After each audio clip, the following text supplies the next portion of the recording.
Welcome, everybody. It is such a pleasure to see everyone.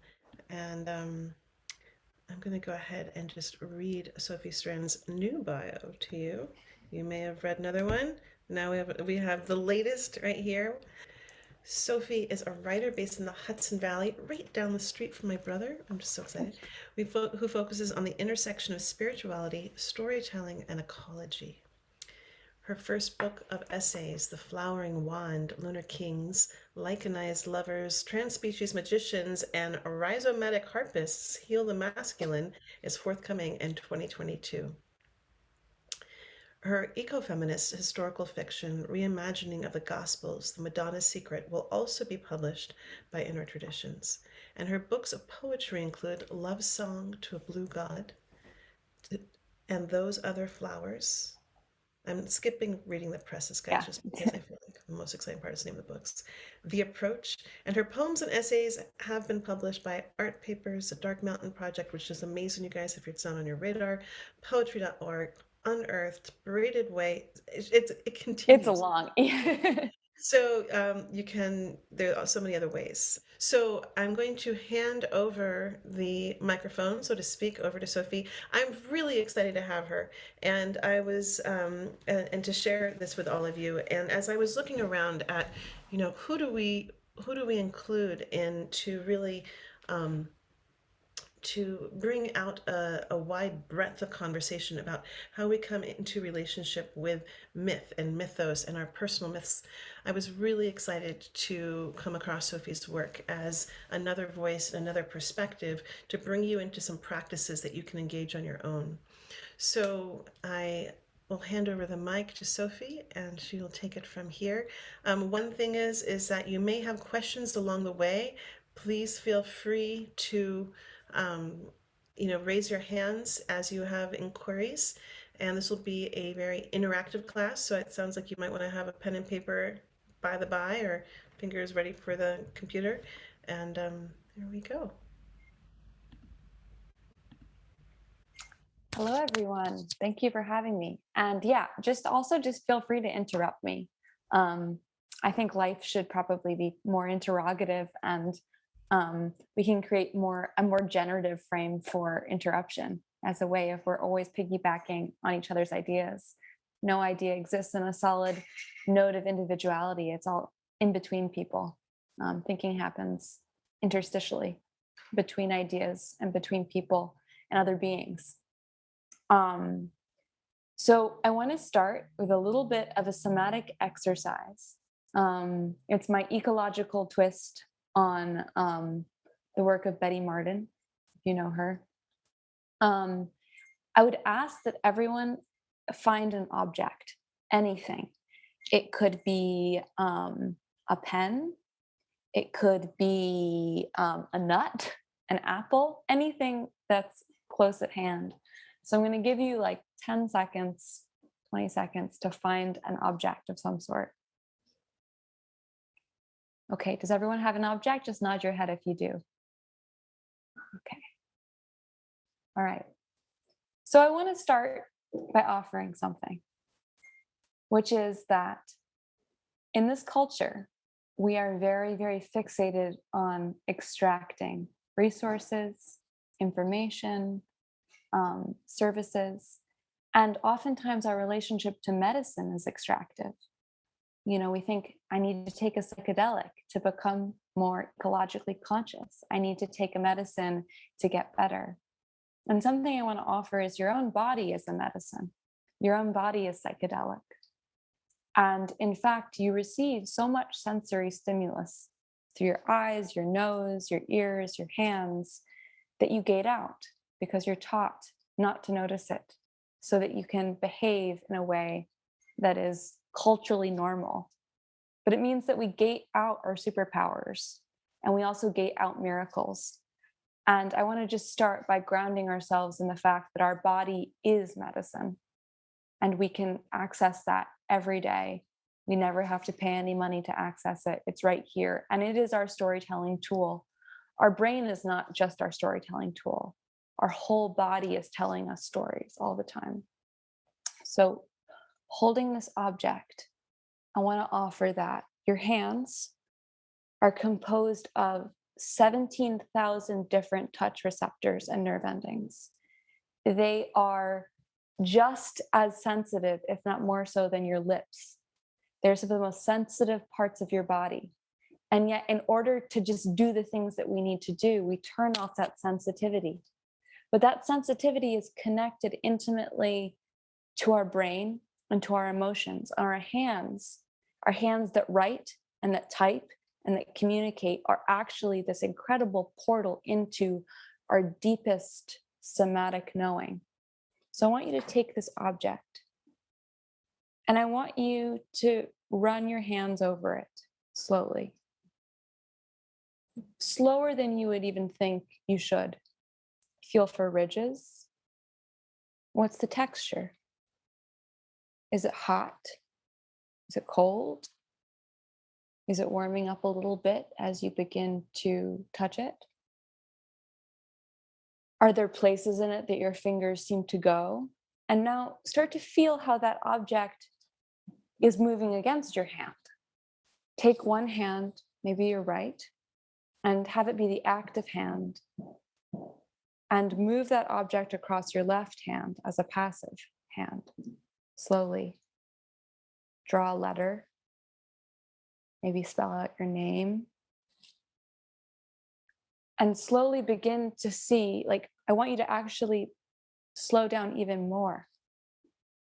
Barely, just feel every single touch receptor, all 17,000 of them in between your fingers, at the whorl of your very individual signature of your fingerprint.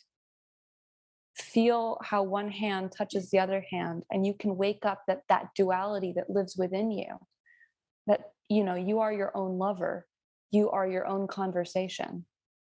Your cells themselves, those building blocks that make you, that have been recycled again and again and again.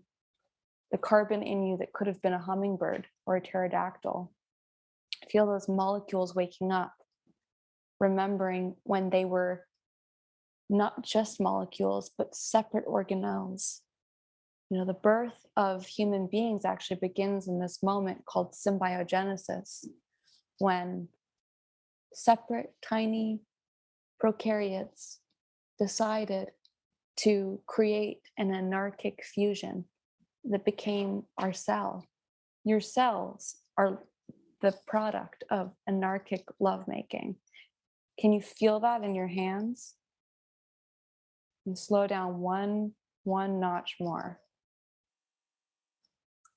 Now I want you to take a breath and feel that breath branch through the root system of your lungs. And I want you to try and understand or put a word or a name or even a color to the emotion that is arising in your hands. Not the emotion that's in your head, but the emotion that you are actually holding. Okay.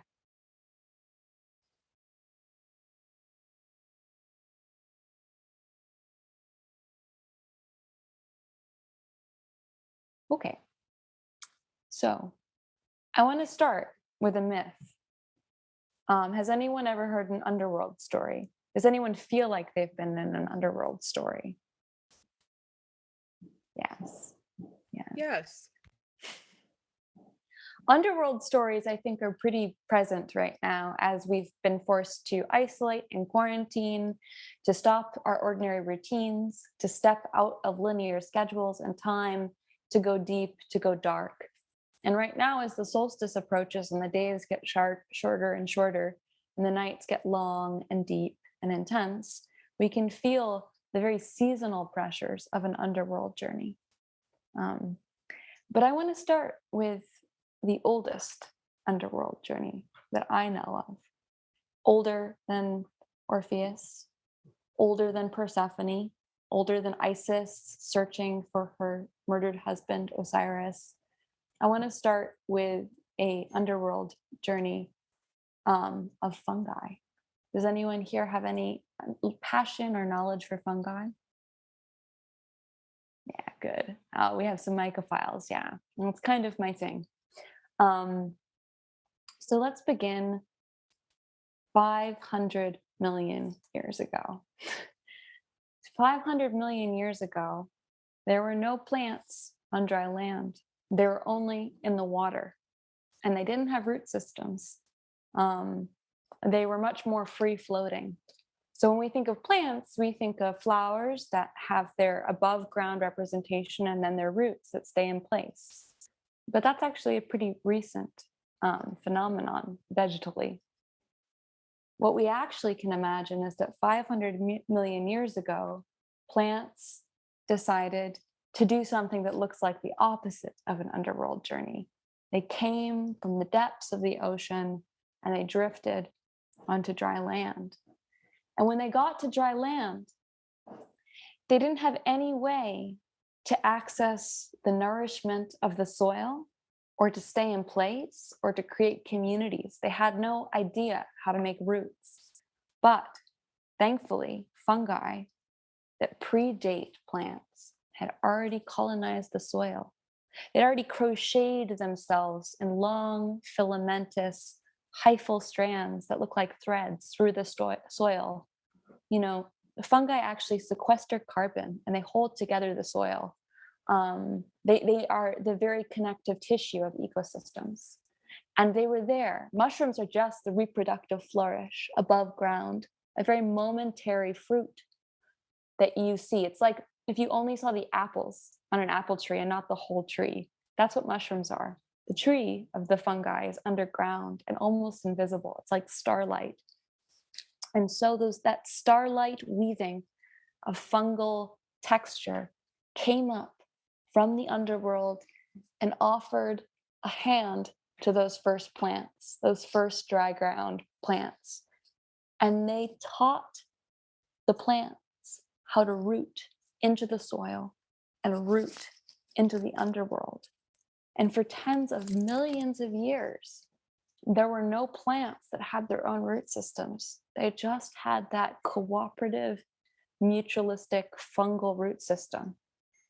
And slowly, slowly, they learned how to grow their own roots and they learned how to enter into the underworld, a place where paradoxically, we find community, we get involved, that the mycorrhizal systems tie together forests so they can ferry carbon from one tree to another, so that when trees are dying, they can take that nourishment and feed the younger trees. There are even plants like the ghost pipe that don't make any of their own food. They totally depend on the underground fungi to help them. So fungi for me represent that initial, original underworld journey, which is when we go to the underworld, we have to admit that we can't take care of ourselves alone and that none of our stories are individual. There is no linear hero's journey in the underworld. It's a tangle of animacy with multiple doors of entry. So I just wanted to offer that initial rooting, which is that we have had human stories for a long time and human underworld journeys, but human beings did not invent stories. We arrived inside of them, and then we put our human characters inside of them. And right now, in a moment when we're facing huge climatological pressure, it might be important to understand that there were stories before us, stories that might have more fermented and nourishing wisdom. I want to offer that just as fungi taught plants how to root into the nourishment of the soil and the darkness, and how to create resilient biodiverse ecosystems, so do myths teach us how to root into our own specific situated environments and into the web of relationships that constitute our very bodies and health. So here's a question for you.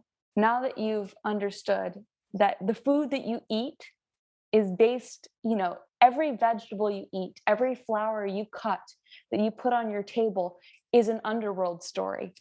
It's been constituted by that ancient, deep time fungal matrix that predates patriarchy, predates capitalism, predates the stuckness of how we feel right now, culturally.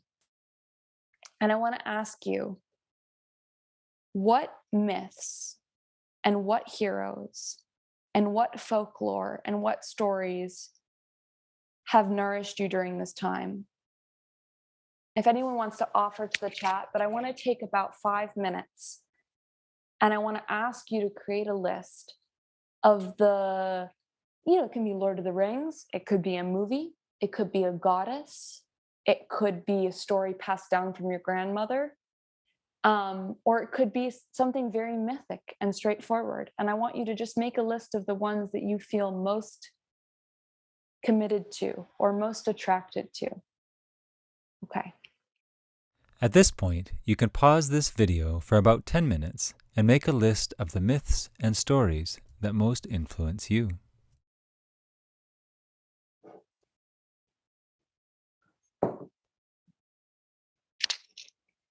Okay. Does everyone feel like they've gotten a couple of ideas? You can nod if you do. Maybe. Okay, so I'm going to ask that if you feel comfortable, you share one or two of them so that we can begin to feel an ecosystem of stories. We all arrive here and we look discrete, but the truth is we have more bacterial cells in our body than we do human. We've breathed in the biome of our backyard. We're bringing stories with us, the stories of our ancestors, the story of the viruses that taught our bodies how to make placentas 200 million years ago. So it's important, I think, sometimes to open up these conversations about storytelling and say we're all coming with an ecosystem of stories, not a single one. You want to write in the chat, and you can also just speak up.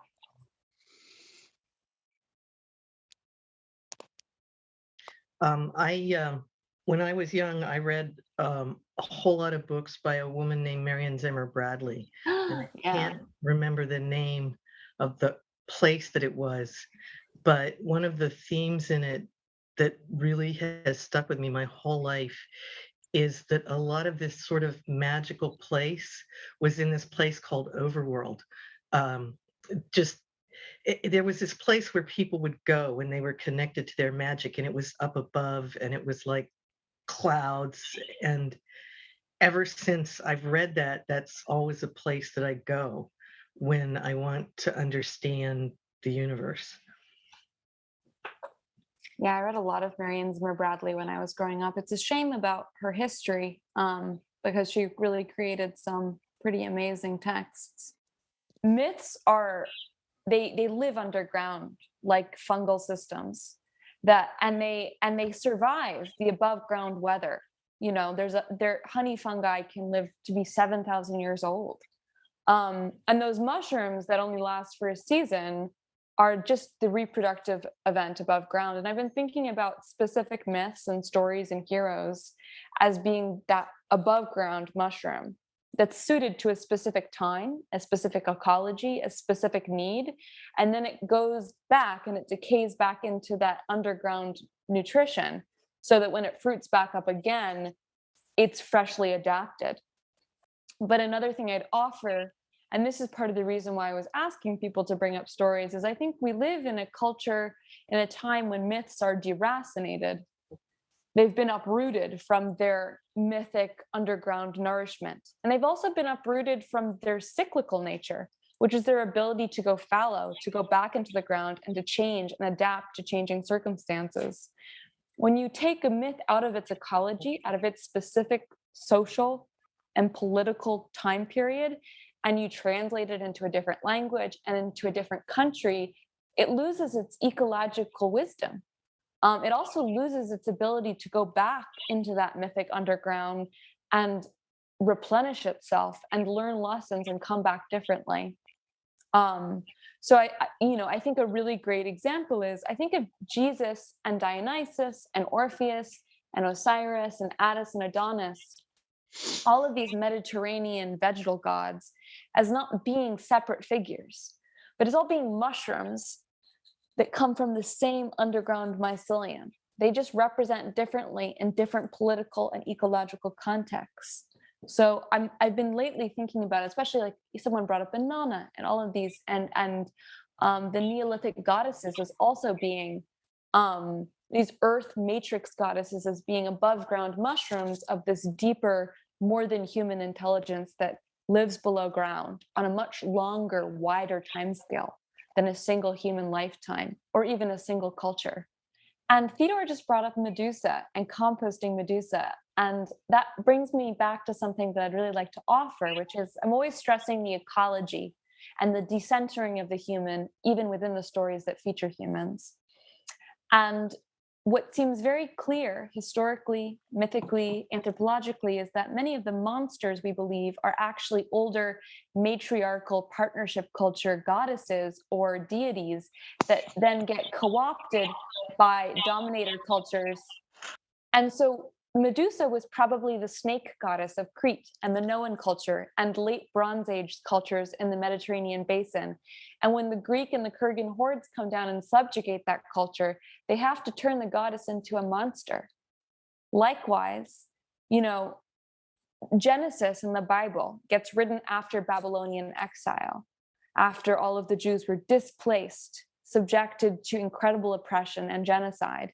And also their stories get, they, as we talked about sediment and things that like stick on you, they have a Babylonian influence when they're going into and finally writing down Genesis on paper.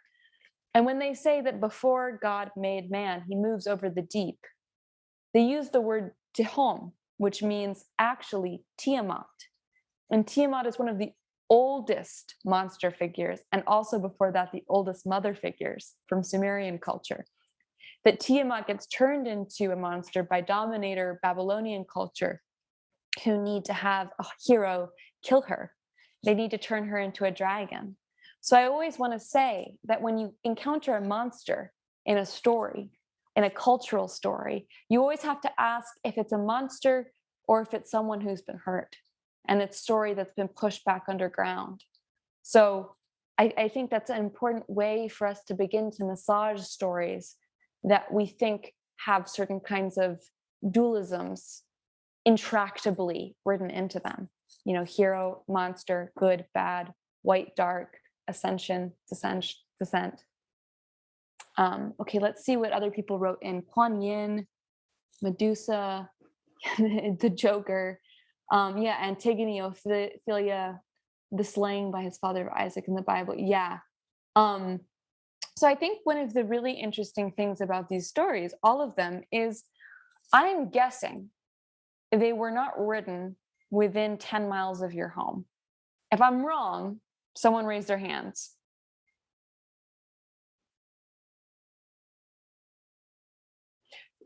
Yeah, that's what I expected. So this is a really interesting concept. So storytelling used to be oral and it used to be inherently ecological, which is it had to do with telling you about the seasons and the patterns of agricultural practices and about the weather, about diseases that came at certain types of year, the rising of a star. That stories and myths used to be a way of personifying the elements. And in fact, one of the reasons why I love using science inside of my attempts to rewild the mythic and rewild old myths is because science is basically just a different type of mythology. It's trying to personify the elements with numbers and with graphs and with chemicals. But it has the same urge, which is how can I understand my ecosystem? How best should I act in my ecosystem?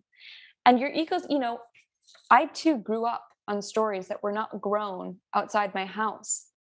But it meant that I was receiving information that was not teaching me how to live in my specific land, which is a very complicated thing.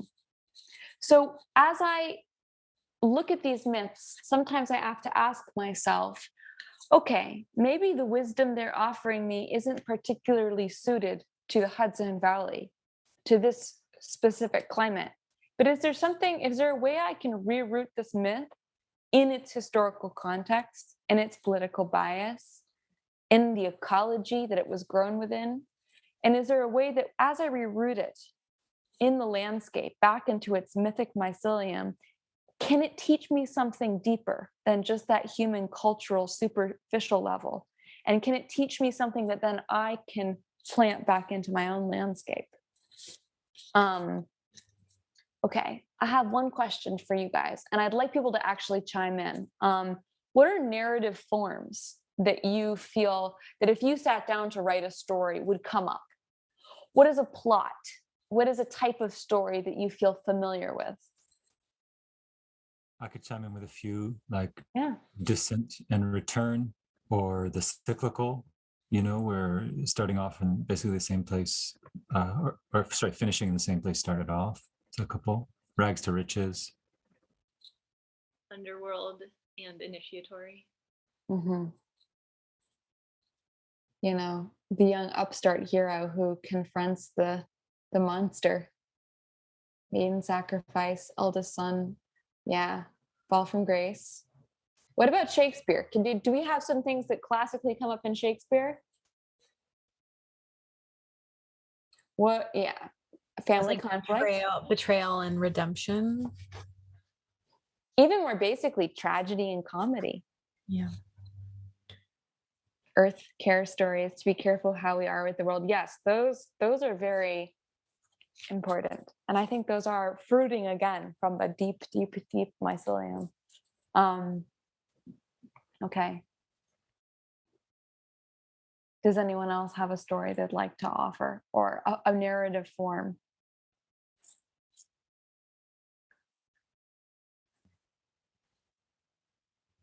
I've been tracking stories that seem to go from, and they begin in the overly domestic, and go to the wild or the underworld. It's like the wild forest or the underworld, Yeah.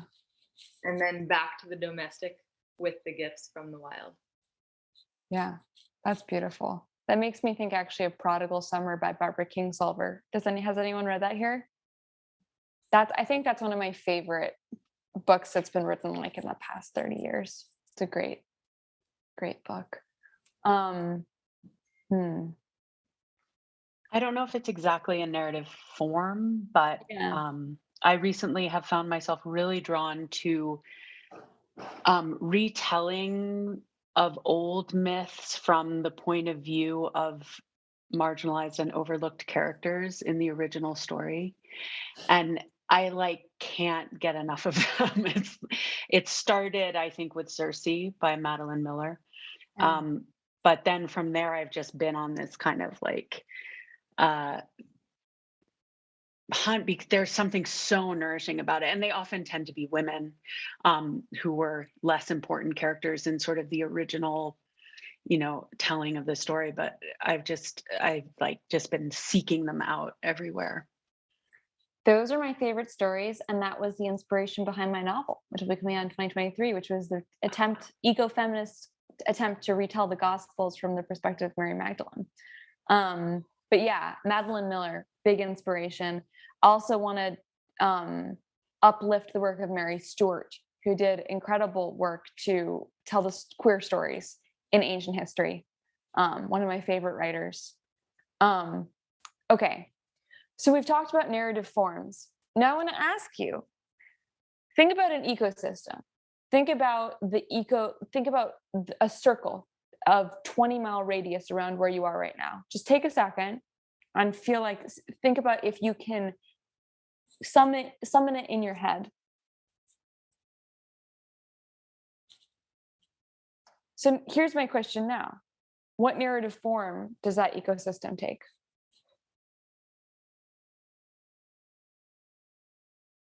If you have an actual response, feel free to speak up.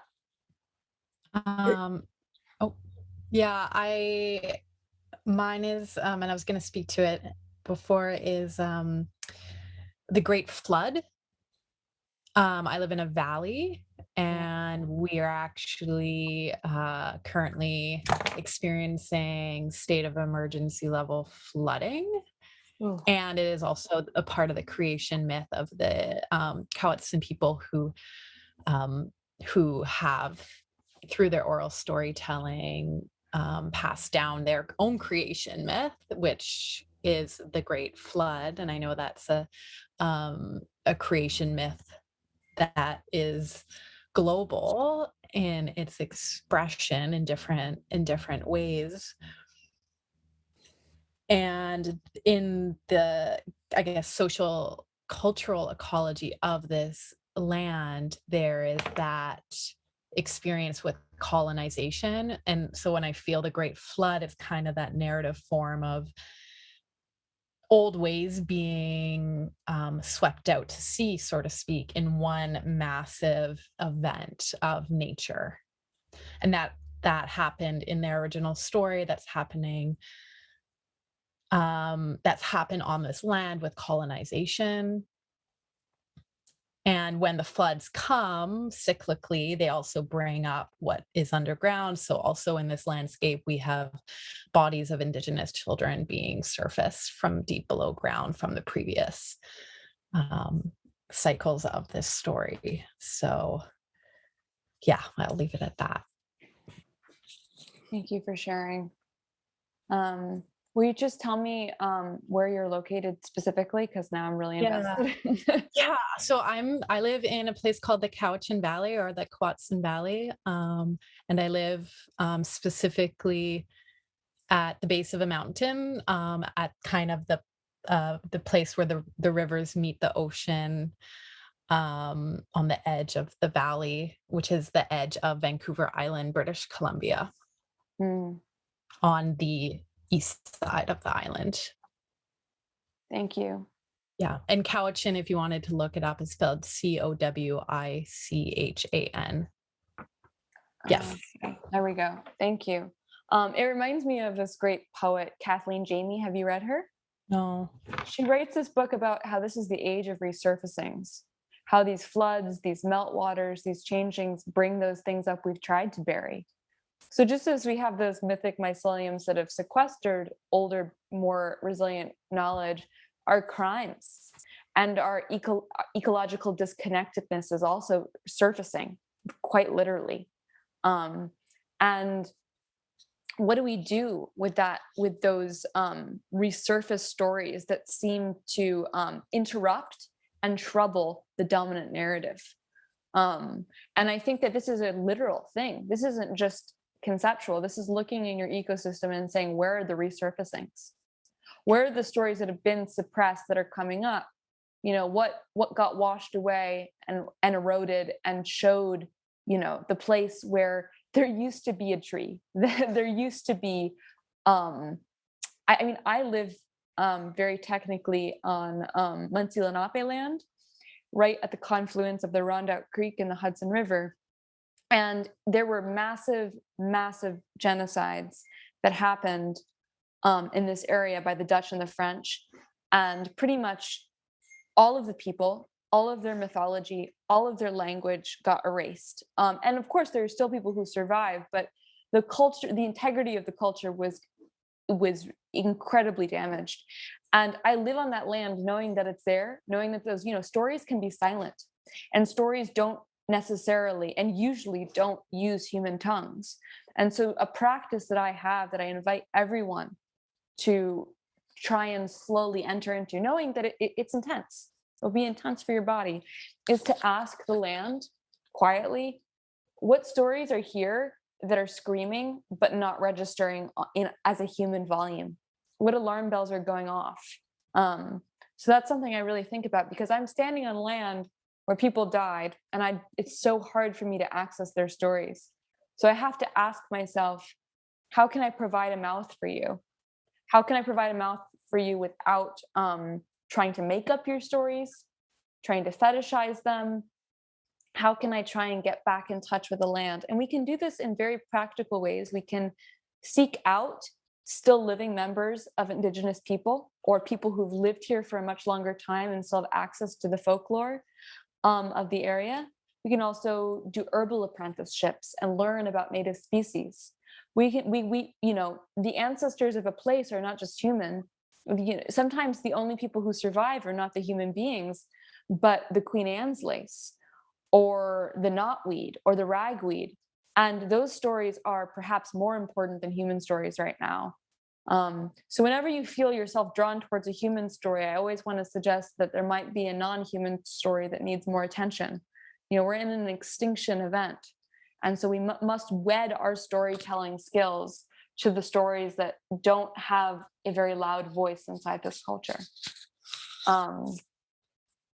Okay, does anyone else have a form or a narrative that arrived when they tried to conceptualize their ecosystem? Or does anyone want to share their place with us today?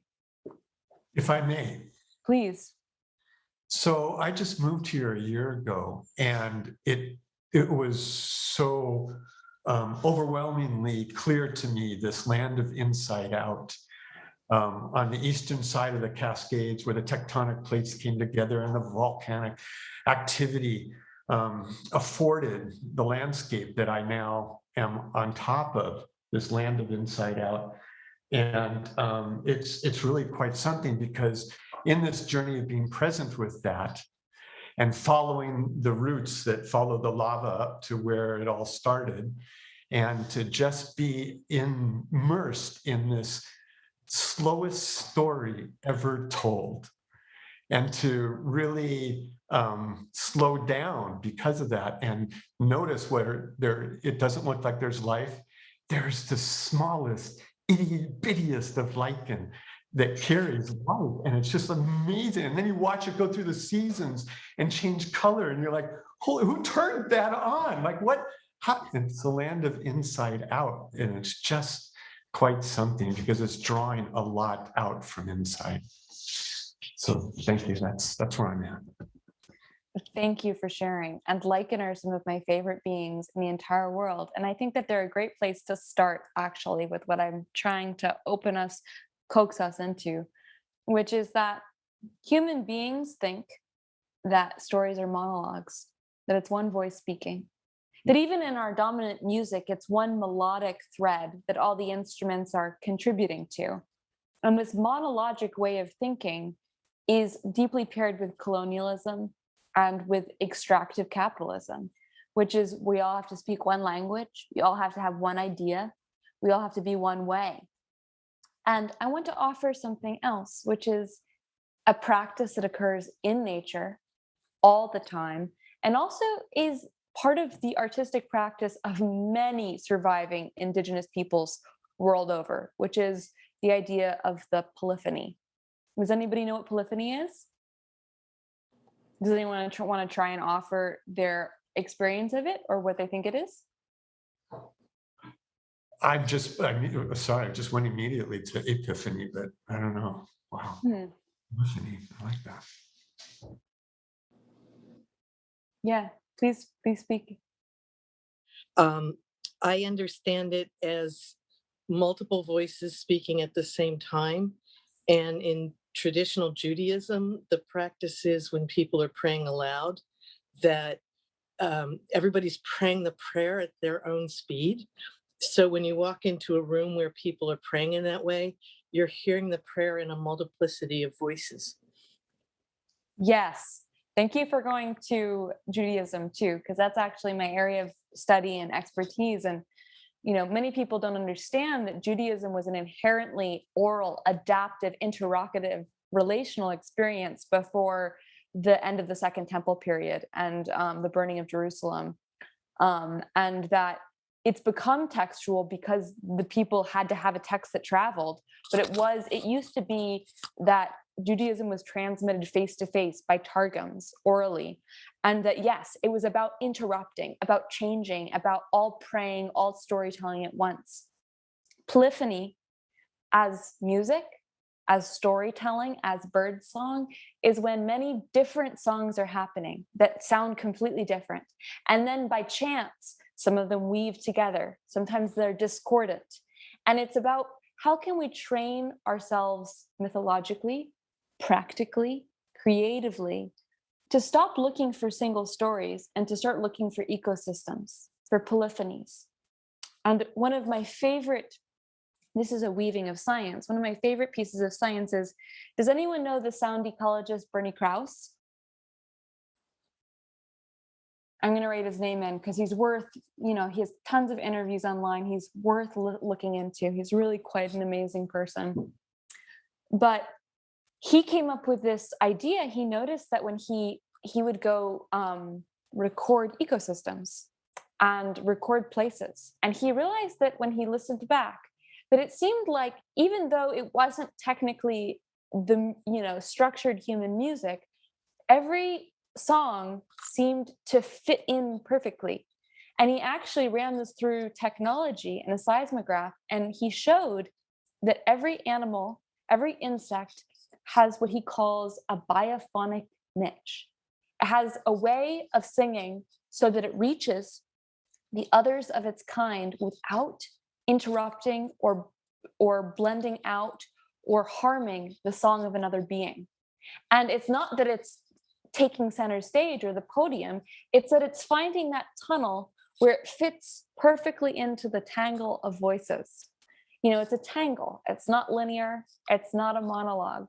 And so I oftentimes think, how can we tell stories that are a biophony, a polyphony, a combination of voices? There's so many novels right now where it's the story of one person, and they're not very peopled. There are no trees, there are no smells, and they're often very short. And what I always want to offer is a more ecological take, which is, how can you create a world, a scaffolding? How can you honor more than human stories in your stories? How many characters do you need to add to the mix to know that it's a real forest that can live and breathe, that can respond to different climatological pressures? And so how can we create ecosystems rather than monologues, polyphonies of many different types of songs? So when I asked you to imagine your ecosystem, it's very hard, given our narrative frames, to hold it in our head.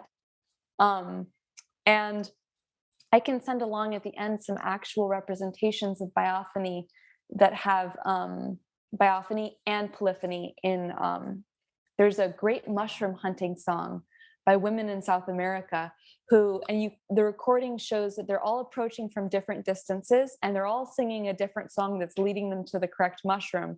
And it's a kind of storytelling that I want to encourage people to do, which is, how can you add, instead of one hero, 10 heroes, and 10 people who don't even have to be heroes? How can halfway through the story your hero become a villain and then just become a root system for many other beings? Okay, so who here likes to compost? Does anyone like comp? Okay, great. We've got a compost literate group. And, composting goes back like 12,000 years. I mean, I was researching the anarchic shit fields in Scotland. They would just like have a bathroom field, and it was also where they grew all their stuff. So we have, practical, scientific, very like ordered composting, that shows up in Rome and is written by the Roman general Cato the Elder, in 160 BCE. But before that, it was just, where we put our shit is also where our stories grow, where our food grows and where our stories grow. And I think in a culture that's very obsessed with purity and with clear agential cuts so that we can understand everything, it's important sometimes to make things messy, because messier places grow more, make more fertile soil. And that's another way I've been thinking about authorship, which is, does anyone know who Homer was? Has anyone researched the identity of Homer very deeply? So it turns out that Homer probably wasn't a single person, but Homer was a tradition.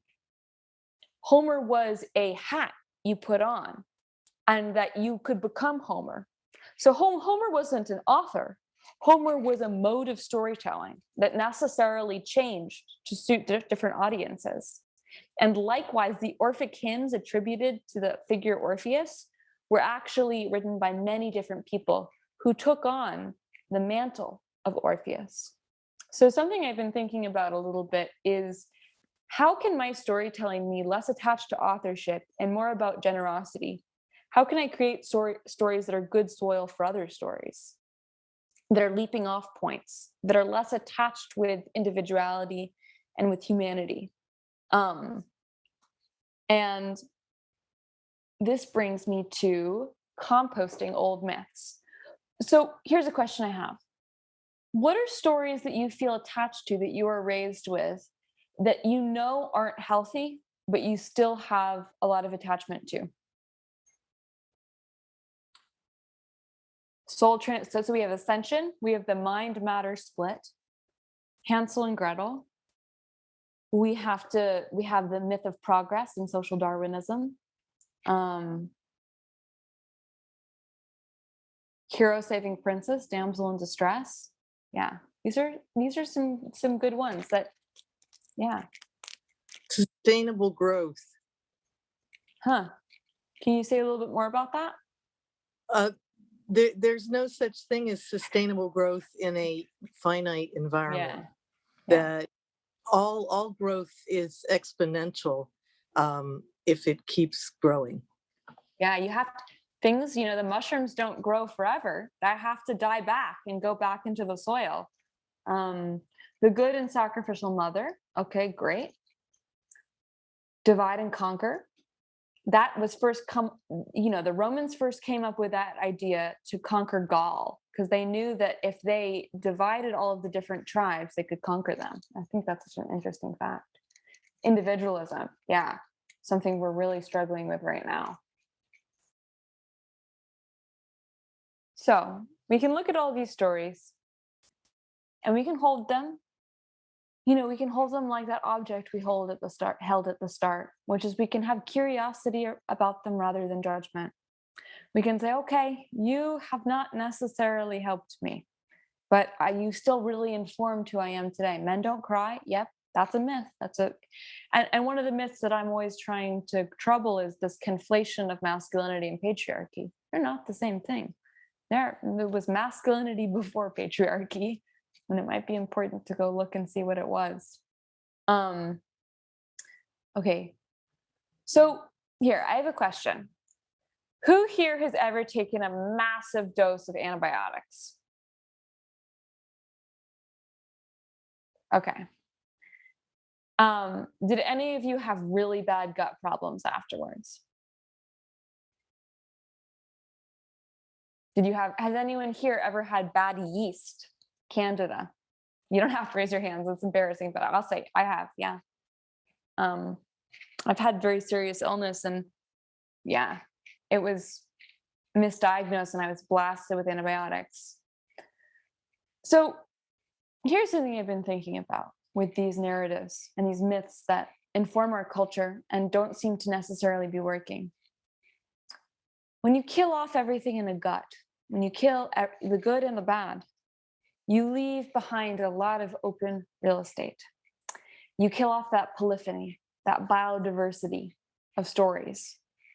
And a monologuing pathogen like yeast can take over. And the truth is that yeast isn't so bad when it's in a biodiverse, flourishing community of other microbes that keep it in check. But when it's the only being on the scene, it takes up a lot of space. And the problem, and it sounds like many of you probably have figured this out, is if you take a fungicidal drug to kill the yeast, you oftentimes aggravate it without correcting the problem, which is that your gut has been devastated of biodiversity. And oftentimes people will take more and more fungicides to kill the fungal infection without actually getting their health back. So what I've been thinking about with a lot of these older stories that seem problematic and hard is, what if instead of trying to obliterate them or kill them or get rid of them, which probably won't work, what would it be to take a probiotic? What would it be to add other stories to them and to mulch them and to put them back into a healthy microbial diversity of stories so that they didn't have enough space to act out?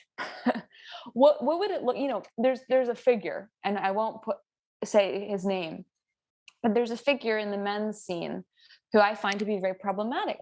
And I've wondered why people I love are so attracted to him. And I find it troubling. But then I've also realized that there are not a lot of other people speaking to what he's speaking to. He's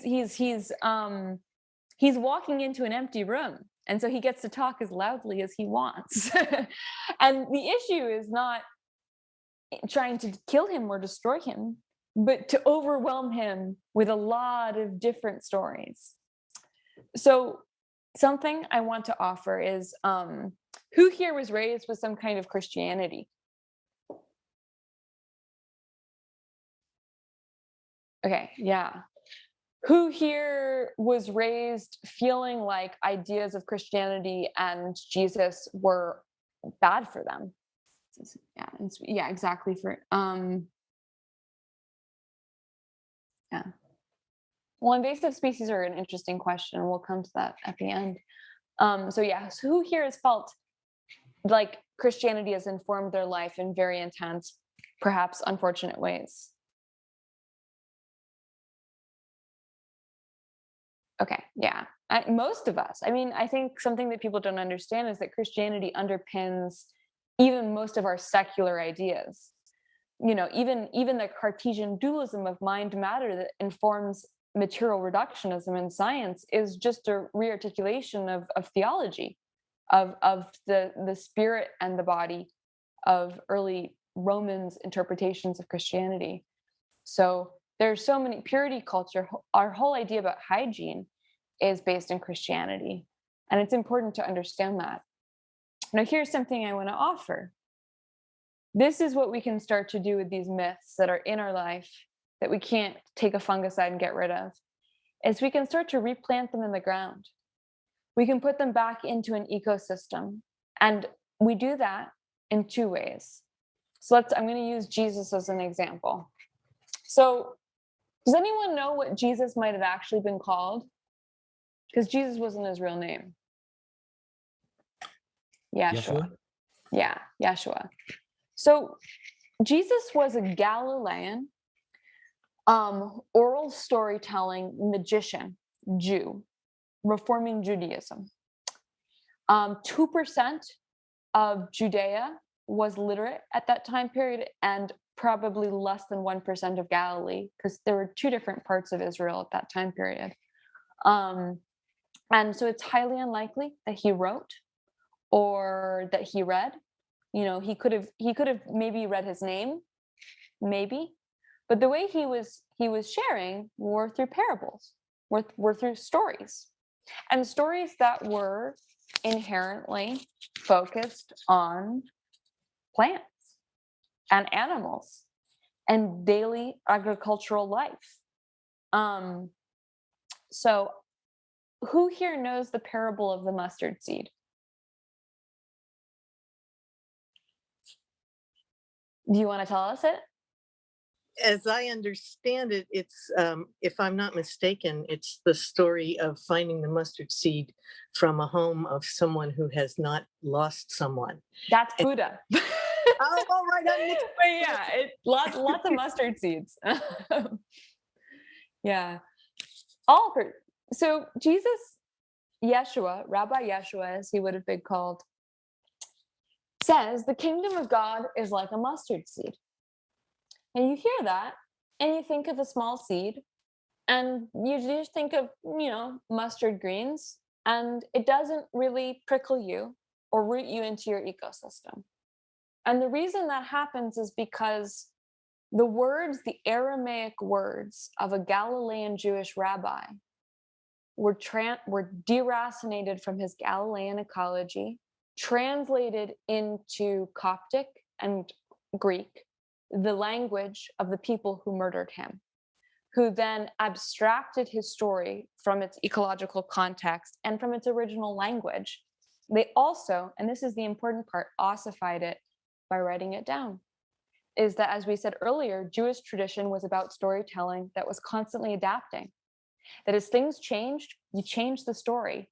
And in fact, the most important part of the story was that you got interrupted and that you did it with other people, that it was relational.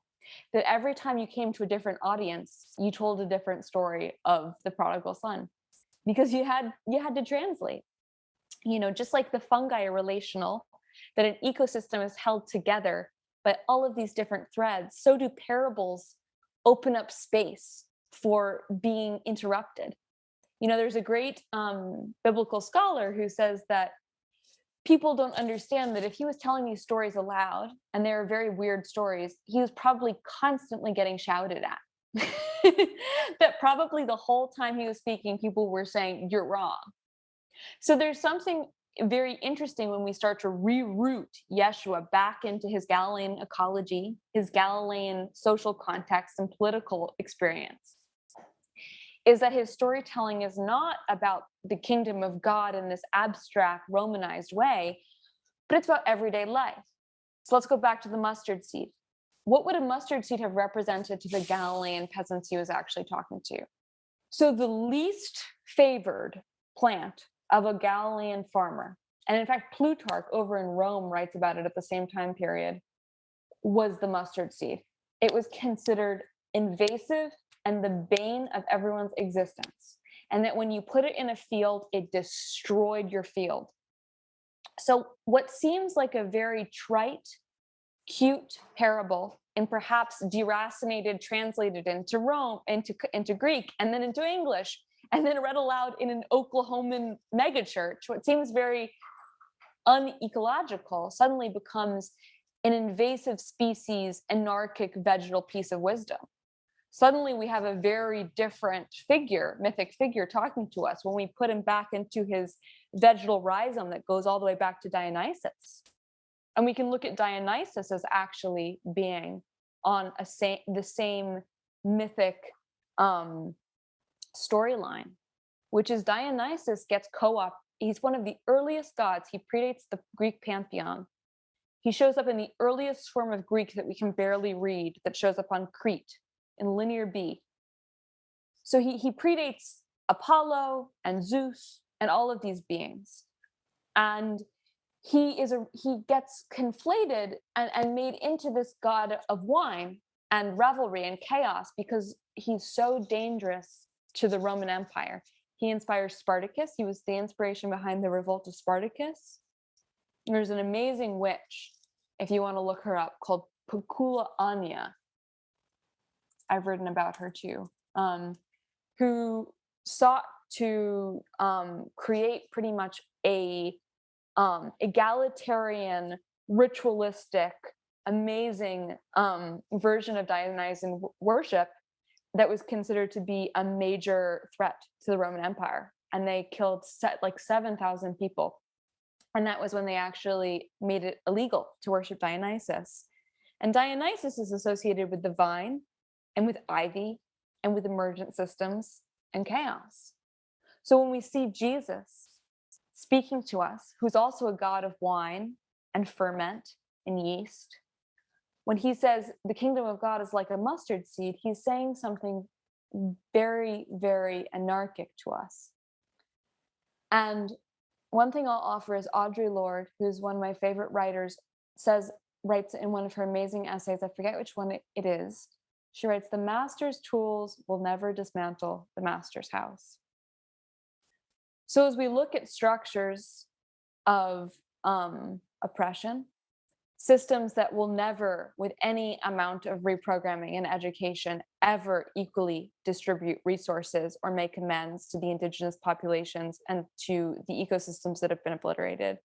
When we look at the master's house, we can look to this figure who in fact has been co-opted by the master, Jesus.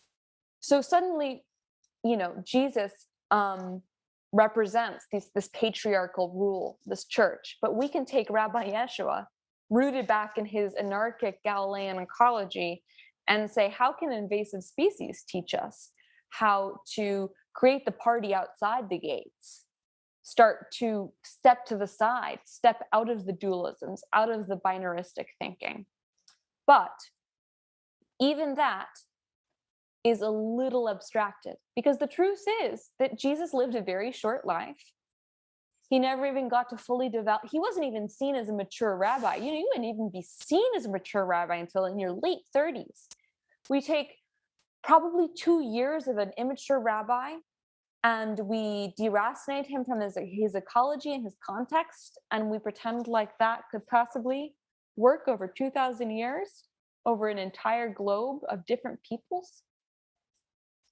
So this is the different part of composting old myths. First, we seek to understand them by doing a little historical diving, by looking up at the plants of the time period, seeing if there are any actual primary texts that we can read, listening to lectures of historians, looking at the other folklore and stories that surrounded that time period, like looking into the tradition of Targums, the actual Jewish rabbinical traditions of that time period.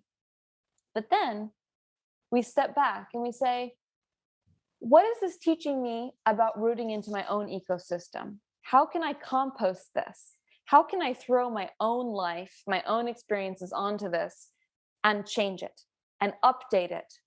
Just as that mythic mycelium refruits in a very specific way for a very specific time, how can we refruit this in a different way?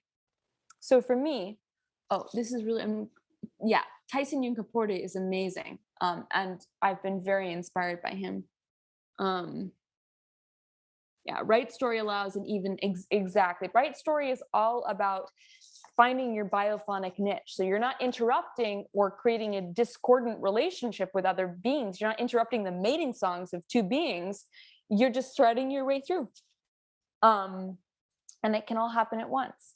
So for me, Rabbi Yeshua, I think his teaching is this: ecological storytelling. Very simply, what is ecological storytelling? How can you tell stories about where you live, the plants, the fungi, the bacterial communities, the migrating birds? How can you tell stories about where you live that help you understand the people who live near you and the beings that live near you more? So it feels really small, but it's really, really deep.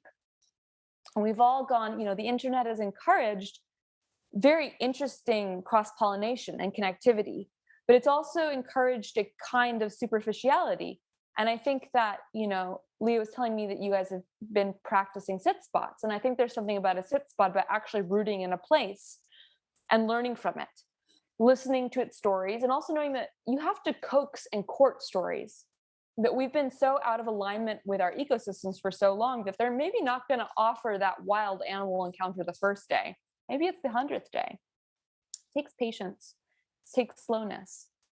And for me, one ecological story, like my version of a parable where I live in the Hudson Valley, has been an invasive species. And it has been mustard green. And I've been very inspired by, there's a lot of work going on right now that's showing that invasive species have been translated through a very colonized scientific approach that has the idea that there's such thing as a climactic ecosystem, when the truth is ecosystems are always adapting, and especially in a time period when the climate is changing so fast, in order to be resilient, they must change quite fast. And that oftentimes when we're talking about what invasive species are doing wrong, it's about how they affect our ability to use the environment. And so would you recommend this before people root into their own bodies? I don't think there's any linear time. I think we can do anything in whatever order we want to do. And we'll always get to the right place. All roads lead to Rome. All roads lead to our body. So I was looking at mustard green and I was feeling very upset. And so I was kind of stuck in my human story, and I was saying the mustard green produces a fungicide, and it kills the root systems of the shallow rooted trees and the mycorrhizal systems that constitute them, and it brings down all of these deciduous trees. And I realized that story was a little stuck, because I was also realizing that suddenly the Hudson Valley is hotter and more humid than it's ever been before. We've never gotten more rain. The soil that's been degraded by pollution and by the development industry doesn't hold these trees up anymore. So I was thinking about, what are the mustard greens are maybe working on a scale, an ecological scale that's so much bigger than me, that we always have to remember that we're kind of the ant. Like we probably, our ability to understand how ecosystems works is greatly impaired. Like we're really good at screwing them up, but we're also not good at fixing them. The same thinking that got us into a problem will not get us out. Einstein. And so I was looking at the mustard green, and I spent days and days looking at the mustard green on this hill. And I said, what are you doing? What are you teaching me? And slowly I started to think, when trees come down and make contact with the soil, the white rot fungi comes up and breaks them down and turns them into healthier soil. And soil that's been degraded by pollution suddenly gets repaired. Microbial communities come back. So suddenly these trees that are coming down are creating a whole new type of soil, a soil that is more bacterially and fungally adapted to this very different changing climate right now. And I'm also thinking about, are they making new soil for new types of trees? So these trees that I think of as my friends aren't working here anymore. With or without the mustard greens, they're still falling down at really, really high rates. Are the mustard greens doing some kind of ecological keystone activity? And this is, I've done some research, turns out to be true, that given my human perspective, it's really hard for me to understand. So I think one way we can begin to queer how we understand old myths is asking them what forms they show us that we can then use to look differently at our ecosystem. So the mustard green of Jesus told me to look at the mustard green of the Hudson Valley a little bit differently. We need to work in community. Yeah. Regenerate and heal. I do, as someone who has a illness that has no treatment and no cure, as someone who experienced sexual violence early in my life, I think that sometimes there's a social Darwinism, a kind of destructive, violent progress that's been deeply threaded into ideas of healing and regenerating. And I think that there has to be something messier and more composty about how we think about living a life and how we think about healthy ecosystems, which is that we cannot unpollute what we have polluted, but we can start acting in more juicy, composty, fertile ways. And this idea of cleaning things centers human narratives and centers our human idea to even understand what clean is, what a good ecosystem is. And I think we must always be troubling our ideas of what we think a regenerated ecosystem is. I think we need to stop ecocidal action, but we also need to stop the hubristic thinking that we can understand how ecosystems work and that we can technologically change and figure them out. So here's something I want to ask. We've talked about a lot of stories that live in human culture and live in human bodies. I want to take 5 minutes now to see if you can think of any non-human stories or non-human narrative forms. I want you to make a list. If you can think of 5, that would be great, but 1 is enough. I've been asked what my working definition of a story is. I think a story is movement. I think anything that moves and everything moves is story. Anything that goes from one place to another is a story. You can make a list of 1 to 5 non-human narrative forms. All right, so I'm seeing some written in here. Raven steals the thunder, the good folk, the parable of the hummingbird. Okay, we have, so here's the interesting thing is, so we have some outliers, but most of these are human stories about beings. Most of these are anthropocentric ideas or parables or stories about other beings. So when I want to step back and say, what if we looked to other beings for stories that they are telling with their lives, with the very way that they morphologically emerge and live? And I think Theodore offered us one which is great, which is the octopus's omnidirectional intelligence and body survival exploration, which is actually embodied cognition, which is mind is dispersed through the whole body. And they're showing more and more that, in fact, with spiders and their webs, that if you hurt part of their webs, it acts like you've actually hurt their brain. That they think by pulling on parts of their webs and feeling the vibrations come back through the filaments. And that if you hurt the web, it's like you're hurting their brain. And so that's a whole different way of thinking about a story.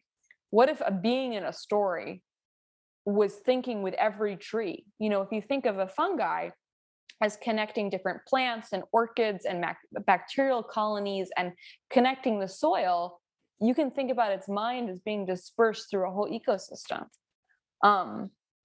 And I think it can feel really daunting to want to tell a story that's non-human. And I think when that happens, we oftentimes end up anthropocentrizing beings.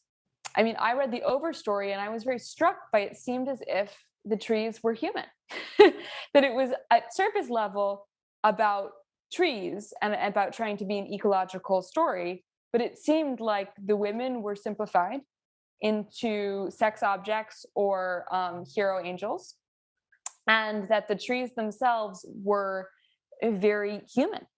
And I wondered if what it would look like instead of trying to make the trees the main characters. What if we poured human characters into tree stories?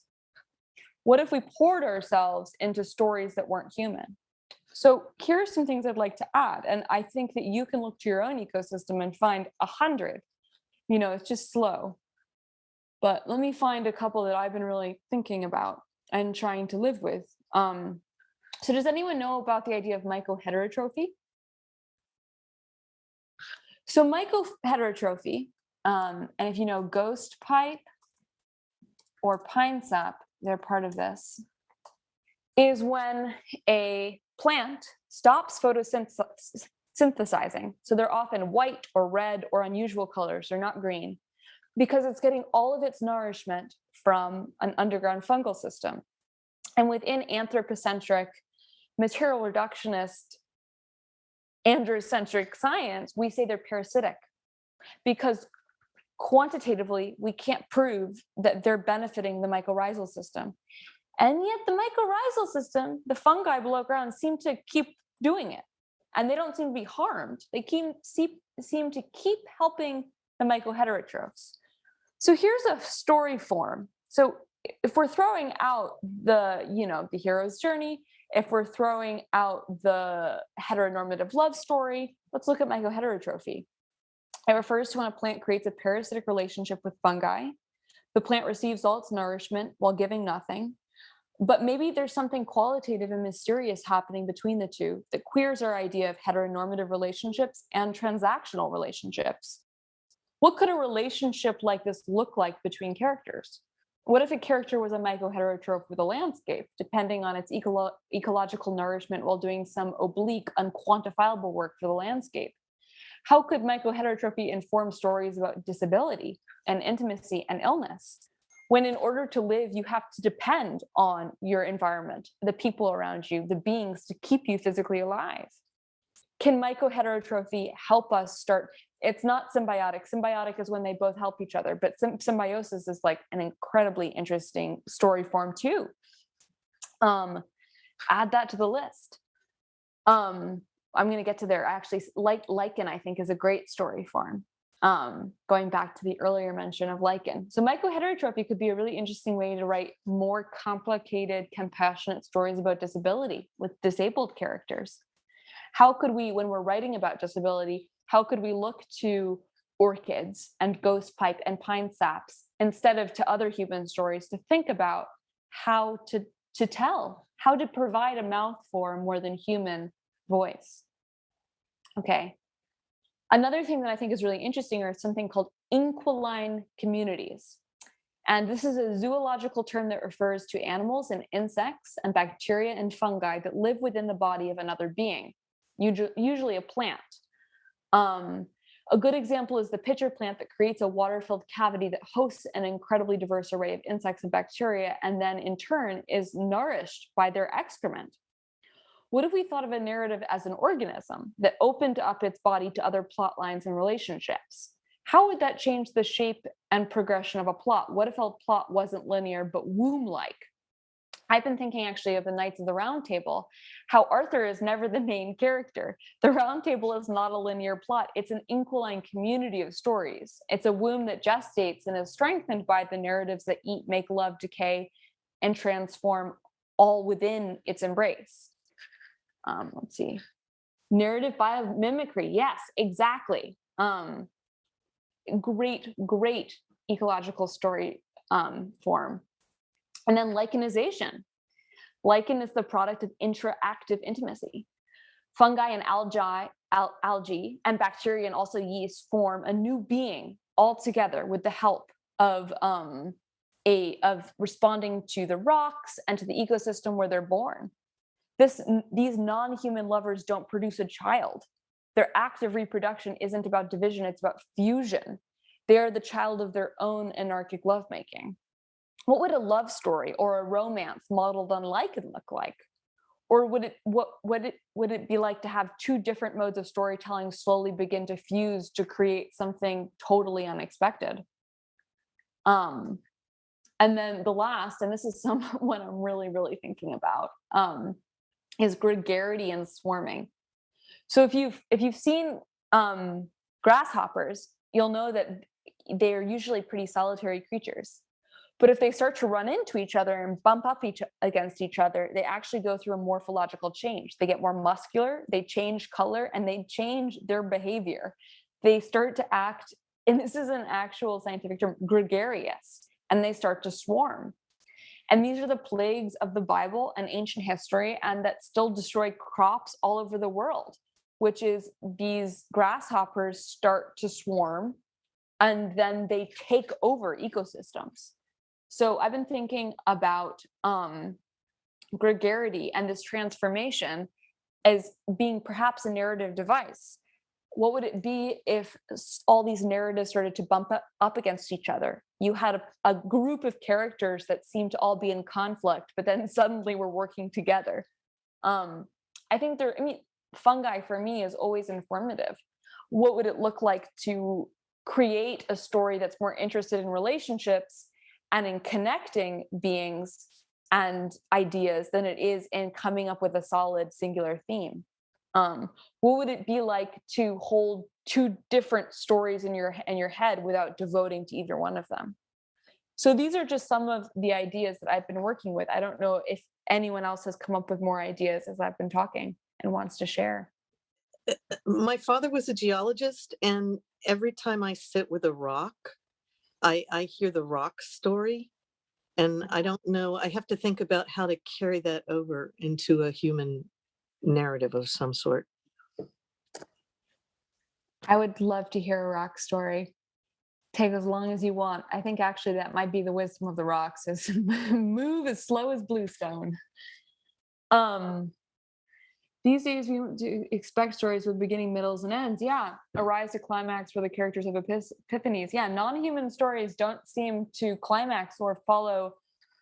Like, what would it be to write a moon story that you're always, even on a new moon night, you're whole and replete? And would it be to cycle through things and then return to exactly where you began? Sometimes I encourage something called species lunation, which is for an entire moon cycle, every day wake up and research a different species and think about what it might be like to be them.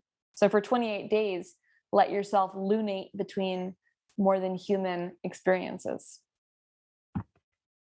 I'm curious what forms you think these stories might take, because I'm thinking about this in the form of a novel, for example, and I'm wondering, Yeah. could it be a novel, or would it be more like an installation, like if you were to walk into a room, for example, and there's different stories being spoken attached to different objects in different parts of the room. I kind of imagine something maybe more like that, or you enter into a landscape and there's notes on different things, because I wonder, like a movie or a novel, it seems that they are quite linear in their nature. A novel begins at the beginning and ends at the end. I mean, or maybe you could encourage a person to read the novel in a different order, not one chapter at a time, or.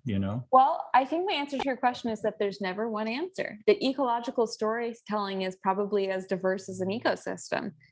And if you have millions of bacteria in you, that means there are millions of different bacterial ecological stories that can be told. So I think, yeah, it could be a novel, could be, and I'm really trying to walk the walk. Is when I wrote my book about Mary Magdalene, I said, I want to create an ecosystem I want to pay attention to the sensory experience, to the smells, the plants. I want to make this as textured as possible. So while there's a linear narrative, the most important part is that every time you put your eye on the page, you can feel it in your body. I wanted it to be a somatic scripture.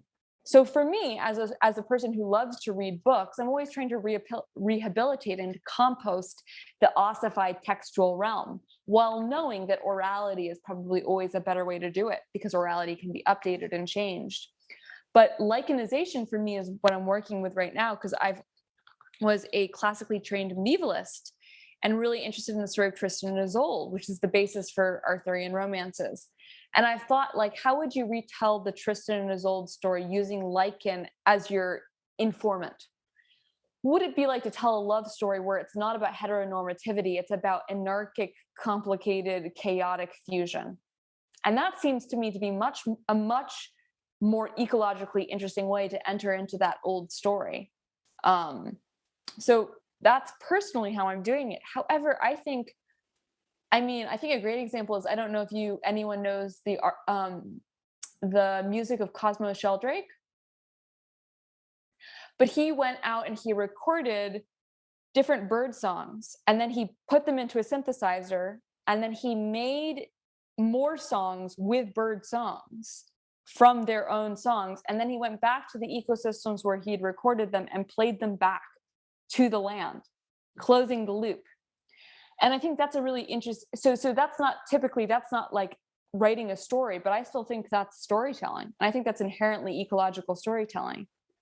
By the way, I'll write it in. It's such an incredible album if you want to listen to it and play it to your own ecosystem. Also, if I could bring an author and a book in that I read recently that kind of blew me away. It's this book called Nupiming, The Cure for White Ladies. And it's written by write that in the chat if that's okay. Yeah, it's by an Anishinaabe author named Leah Beta Smoke Simpson. And it's exactly what you're talking about. And I think there's no accident that it was written by an indigenous writer. So it's a very uncolonized narrative form. It doesn't make any sort of conventional sense, but there are characters who are not the overstory version of trees. There's a character that is actually a tree. There's a character that is a caribou, but that's never said. Like, you wouldn't know that. Yeah. So anyway, I'll write it in the chat, but it's a really beautiful that sounds amazing. Of what you're talking about. Yeah. So I do want to end with one actual exercise, and I think that we probably should do it now if we're going to do it, which is the way in which I ferment and compost my own life and root myself in my own ecosystem is every morning. Oh yeah, Braiding Sweetgrass is one of the best books out there, and also Gathering Moss, her underappreciated first book, which is incredible. Robin Wall Kimmerer is the best.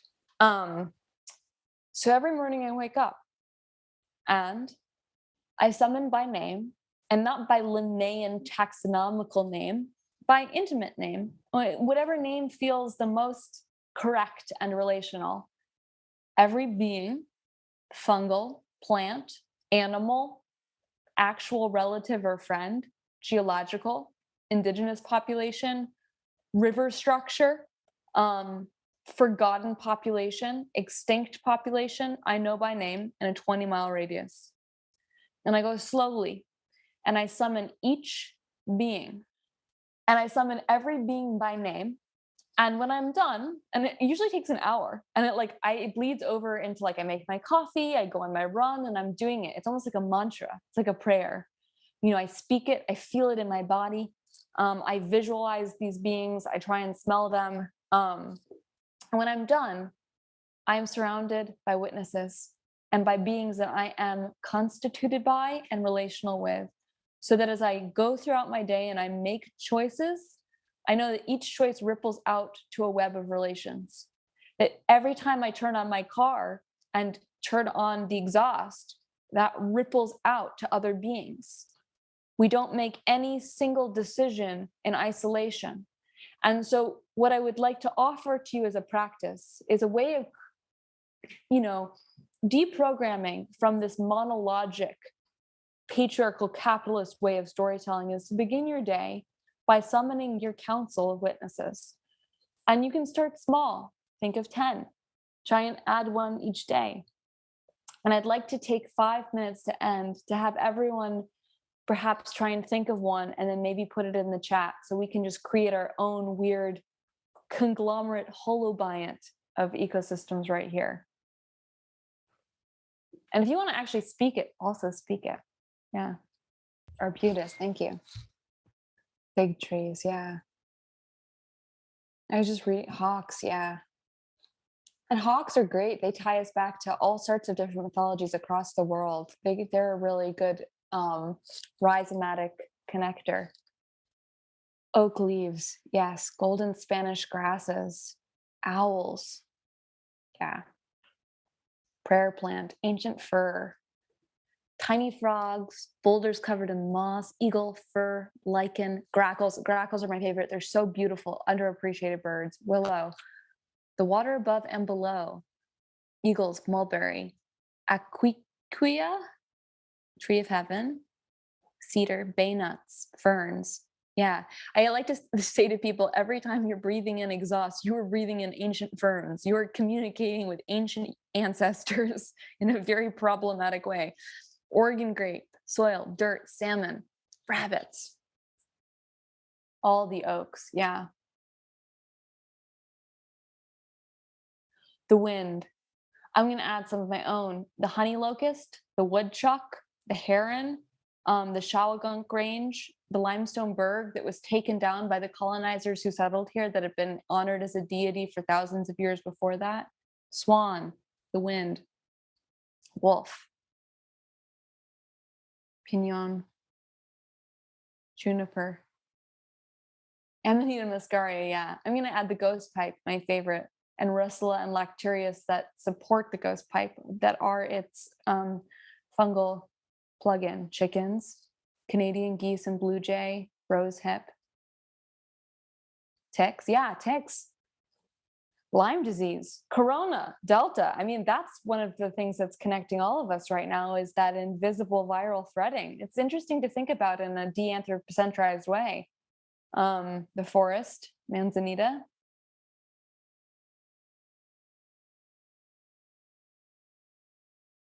Deer junipers, pines, ducks, chipmunks, squirrel. Yeah, there are different ways to look at the virus. I think there are probably as many stories about coronavirus as there are coronaviruses, so millions. Black mold, yeah, I've actually written an essay about black mold and how it actually saved my life by almost killing me. Black mold's an interesting being. Huh?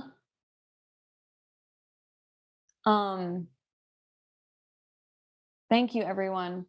And I think that, we demonize the internet, but the internet is born of elements that are taken from the earth. The internet is nature. So right here, we're seeing this queering of even our idea of the internet, which is we are creating an ecosystem right here, right now. And if we think of, minds as being composite of different intelligences, we're creating a mind.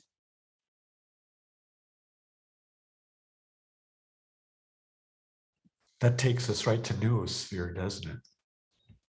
Yeah, although I do have some problems with Terre de Chardin, so because there's a little bit of a homogenizing universalism in a stage theory. And I think that when we talk about staging, it's not very nice to people with disability or terminal illness or people who don't map onto that story of constant ascent and progression. But the essence of commons of mind. Yeah. I heard. So I just want to say that thank you so much for welcoming me and the Munsee Lenape and the Hudson River and my land and my failing monster plant behind me into this conversation. Thank you. Yeah, and thank you for remembering all of the people who toiled and probably died to create this technology. Seriously, thank you. Sophie, oh my gosh. Thank you, thank you, thank you, thank you. Just such a rich, rich class in so many ways. And thank you, Mark, for introducing me to Sophie. He's part of the thread that brings us and weaves us. Oh, Mark, I didn't know that. Thank you so much. I love how it all weaves, this deep weaving. And it is our tradition at the end of these classes to take a few moments out to take a breath before we walk away and really anchor in what is it that we want to carry onward with us. And it's a gift when we collectively speak it out loud because we all caught different pieces, right? Different pieces resonated a little bit louder with each of us. And so as we resurface it, um, it allows for more and more of it to walk away with all of us. And I'm also going to invite you, since many of you who are in the Mythos class right now, there's this course was really this class was designed to support your deep exploration and creation of your own mythology. And so if there's any weaving that you want to do in terms of being like, oh right, this is beginning to be a constellation that's connecting, what was said here that will support that, I'm sure that will also be a great service to your cohorts and creativity. So I hand over the mic to all of you. Well, again, I would like to say thank you because I had no idea that I was like, hey, Leah, have you this sprout that's come alive, and the thing that caught my attention is this idea of storied living, because it's something I've been living with for 40 some odd years when I got entangled in a story, and how honest you are with where you are in your life and how you're presenting that and how you're articulating that is such a gift. So I just want to say thank you for that. Thank you so much, Mark. Thank you. I felt like this was just kind of mind blowing, and the thing, I have so much to sit with it.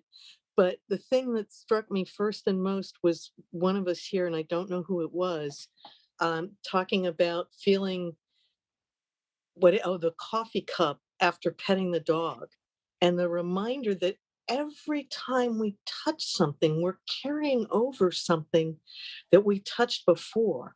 And I thought that was such an amazing teaching. So the whole rest of it is just so mind blowing. I haven't been able to even get a single thought around it. So thank you. Yeah, I really appreciate your brave decentering of humans. Your championing, if that's the right word, of the non-human narratives, and that a narrative doesn't have to have a neat beginning, middle, and end tied in a bow. That narratives can be half this, half that, things interconnected, webs, a very broad idea of story. Yeah, so thank you for that. Thank you so much. Yeah, just to kind of riff on that a little bit, I wrote down so many things, but semantic scripture, but even just that idea of like writing a script or a prescription for ourselves and coming back into the body in order to do that. Like we don't need to like externalize that onto like, or graph our healing needs onto the anthropocentric paradigm, but rather just live from our own ecology of story and truth. And to like, I just love how you've so embodied like a surrender and trusting into that experience of your own being, of your own phases of decay and germination and sprouting, in a not like, you use your ego to tell those stories, to teach and to educate, but I really honor the way that you are able to live that in your life, and your example of how to wake up every morning, such a beautiful way to like, that's a part of our humanness, to like do ceremony and ritual and to be in relationship with these more than human expressions, and to also recognize that we do come from this specific paradigm that has for so long scripted us out of relationship.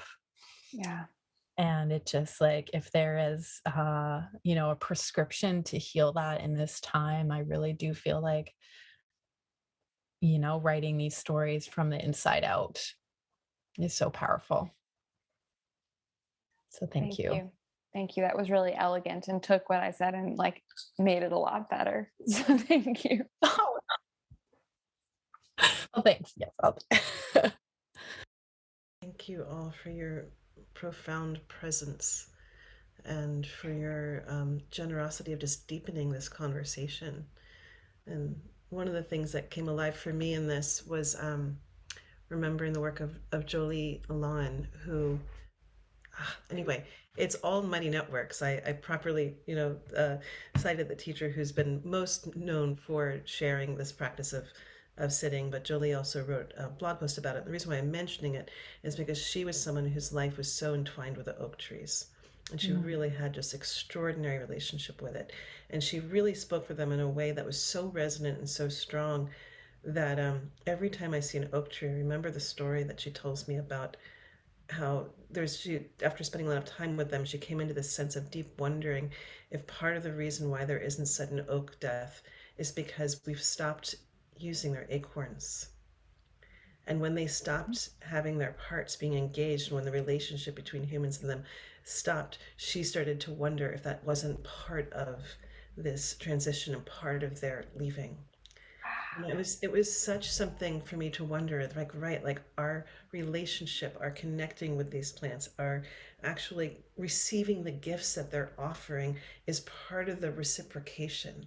It's not just the taking, but the receiving of what they have to offer. And so you woke that back up in me, that conversation, Sophie. And I Thank really you for sharing appreciate that. and I appreciate one of the things that is, once again coming alive in me is how beautiful and profound life can be when we bring the gift of our presence to it. When we can truly become present to everything, it's like what looks like this, too big for the screen. And that also really came alive in so many ways in your offerings today. And I'm so grateful, when Mark introduced me, Sophie, I was like, where has she been? Like, how has she not been on my radar? We've got like some of our dearest, most inspiring people in connection. And when we were talking about what she might offer to the School for Sacred Storytelling this year, it was too much for one class. So I was like, okay, why just have to choose one? So she's coming back, which I'm really excited about, in February, and she's going to be part of the Arrows course, which I'm really excited about for that next piece. So if you don't worry not if you want more, because there's many more ways to be in connection with her. Is there anything else, Sophie, that you're doing right now that you could tell us about that we could support? I am coming out with 2 books next year. So I offer everything freely. I write to survive. And so I post essays pretty much daily and they're all free.